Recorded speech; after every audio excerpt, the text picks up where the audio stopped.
Boy, Josuke, I just taught the hand a really cool trick. Okay, you know how it can easily erase the atmosphere, right? Well, I figured that it can also erase the concepts holding the atmosphere together. So I taught it to basically swipe open into existence a black hole, a rip in the space-time continuum, allowing us to travel to whatever universe we please. Okuyasu, I love you, you know that? But I'm just trying to wrap my head around what you just said in the last 20 seconds. Also, what do you mean by we? Who the heck is that? Hello, guess who it is? It's Ian Gibbs, and welcome back to my ability comparison series. In this video, we're taking a look at Crazy Diamond, the stand of, this guy, but also an ability that can heal anything it touches, which is kinda lame in my opinion. Quite the support class, sure, but out of all the time stopping and calamity redirecting, you settled with helping people? You know, maybe I'm a little biased on the bettering of mankind. I'm a sentient marshmallow creature after all. My views on violence against humans are more neutral. Babe, wake up, new Ian's 2 Blore just dropped. Anyways, you know the drill. 2 games, 1 ability. Which version looks better and is fundamentally stronger? Now, these ability comparisons normally revolve around AUT and Sakura Stand, but if you look at Sakura Stand's Crazy Diamond, yeah, it doesn't look great. So I decided to replace Sakura Stand here with another Roblox JoJo game. Your Bizarre Adventure, what some people call the flagship of the Roblox JoJo genre, and now it's going head-to-head with AUT in an ability comparison. Quite the downfall, honestly. But before we get there, please consider subscribing and watching my other videos. My throat hurts after recording that opening sequence. And as always, we're starting with a universal time.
And that's AUT's Crazy Diamond. Yet another example of excellent stand model jobs by the AUT modeling team. Nothing but the cream of the crop for us players. What makes the situation even funnier is how they even made a quality Josuke model for a player. Don't ask me where I got this skin from. All this for a formerly common rarity stand turned legendary. Let that sink in. Actually don't, because it gets so much better. Every move looks stunning.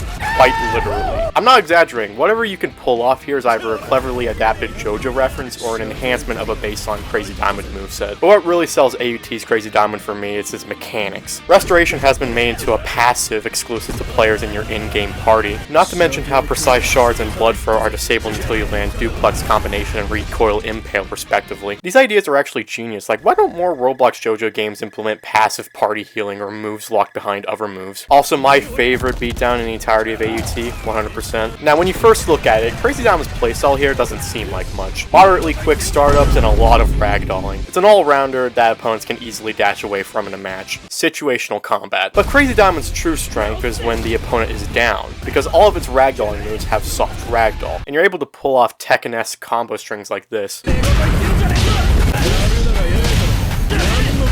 This combo feels familiar. Pair this with easily unlocking precise shards and blood throw mid-combo, and yeah, your opponents aren't immune to Crazy Diamond. It's the AUT equivalent of cup testing someone, then spitting in their face, basically. Not to mention how you can just whip out an attack/defense buff with nothing other than meter. Okay, this thing must have been designed by someone who loves Crazy Diamond with a passion. I got a feeling it was Infu. What y'all think? All in all, AUT's Crazy Diamond might possibly be my favorite JoJo moveset in the game so far. I might have been overzealous in the past when scoring AUT, but this is an ability with a surefire 10 out of 10. Sounds impossible to beat, but I believe in YBA. They got this.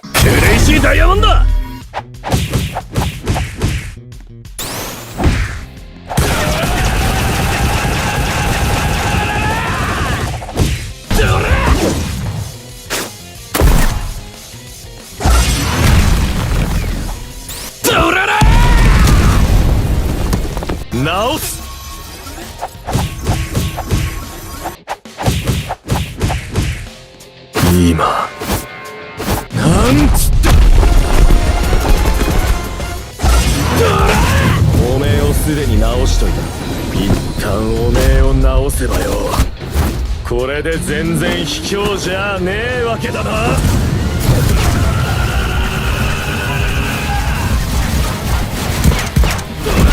すげえ爽やかな気分だぜ。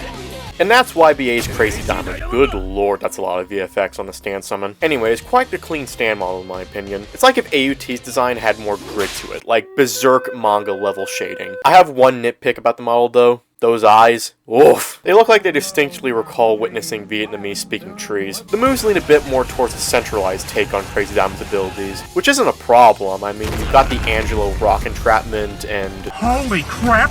Donald Trump! But compared to AUT, YBA's moveset is definitely visually simpler. I like the stand rage meter though, not to mention how Josuke's rage being a counter move makes more sense, and then beatdown's pretty solid. But healing is a separate move now, which definitely won't be confusing in a match when you miss input. Now we're talking about the utility of YBA's Crazy Diamond. But before we do that, I think I should do a quick rundown on YBA's combat system. In my opinion, it's kinda like a mix between AUT and Sakura Stand. Basic attacks like M1s and barrages aren't true, meaning that opponents can block or interact during the attack, but special moves are more calibrated to pull off combo strings. You're basically keeping an eye on your opponent's hit stun and cooldown so you can lock them within a hefty damaging combo. Also, don't even get me started on skill trees and sub powers. Those are topics for future videos. Disregarding the situational aspects of YBA, I think Crazy Diamond fares pretty well. You got projectiles, barriers, counters, and stat buffs, what's not to love? But let's not forget how Yo Angelo can guarantee landing Crazy Beatdown. The only downside is that all of Crazy Diamond's moves are cancelable, so combo game is kinda important here. Another thing is how this isn't even Crazy Diamond at 100% potential. Like AUT, YBA also includes versions of Blood Throw and Precise Shards, which actually played on one another. But in recent attempts to balance YBA's meta and I guess promote sub-power use, these moves were downright removed, leaving Crazy Diamond's playstyle kinda bare bones for whatever sub-power you equip to fill in the gaps. Yeah, the strength of YBA's abilities in the match can only be verified depending on what build you got, so my playstyle analysis is sort of incomplete with that in mind. But like I said, skill trees and sub-powers are too complex to cover over and over regarding YBA and ability comparisons. Imagine me talking about Part 4 Crazy Diamond, then jumping back and forth with, I don't know, Part 7 Spin. But standalone, YBA's Crazy Diamond is a pretty solid ability. It pretty much covers everything in both visuals and utility, but it also kinda misses the mark on those things as well. Although considering how it's built like this to coexist with aforementioned mechanics, YBA gets a generous 9 out of 10. But that still means AUT has a definitive Crazy Diamond. I trying to get myself in the mood there. Alright, okay.